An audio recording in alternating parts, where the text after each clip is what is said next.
La session de la Chambre d'agriculture de la Charente, c'était fin novembre. En plus des questions budgétaires, on revient avec vous sur quelques sujets phares de cette session. La Chambre va bien, qu'elle termine économiquement en positif. Les orientations budget 2018, c'est toujours dans la rigueur de gestion.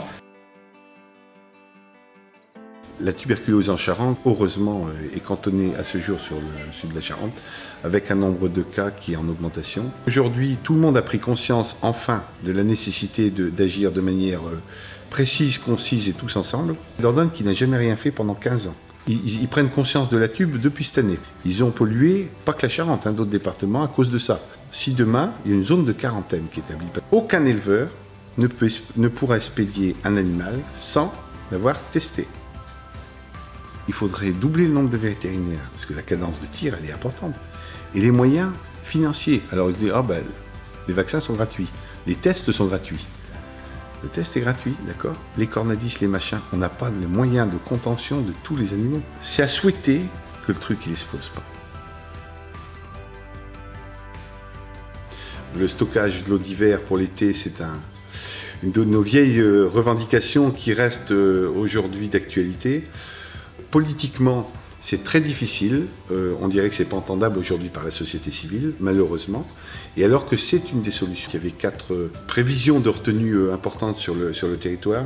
Un seul projet de territoire abouti. Le projet de territoire concerne le territoire de l'Aume-Couture. Alors, il y a la motion qui a été déposée par la coordination rurale au sujet du glyphosate, donc qui est un sujet un petit peu tendu et médiatiquement difficile à débattre. Mais pour la survie de l'agriculture, on ne peut pas faire aujourd'hui glypho et demain sans glyphosate. Donc il faut forcément un temps d'adaptation. Donc raison de cette motion qui a été, elle, votée quasiment à l'unanimité. L'Agence de la biodiversité ex-ONEMA nous a dit au mois de juillet que sur la France, on avait baissé de 10%, ce qui n'est pas peu, les polluants d'origine agricole dans l'eau potable. De 10%, ça a été relayé dans la presse. Pas du tout, c'est passé inaperçu. Mais par contre, sans arrêt, on tape sans arrêt sur l'agriculture. Et on nous présente le bio comme la solution d'avenir. La production bio produit de 2 à 10 fois moins de denrées agricoles et est très sensible au climat et au changement climatique.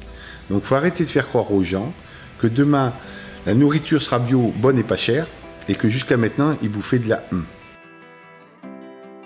Tous ces sujets développés au cours de session, pour nous, l'intérêt, c'est que ça puisse être transmis aux plus hautes instances pour être suivi des faits et que ce ne soit pas que des paroles en l'air.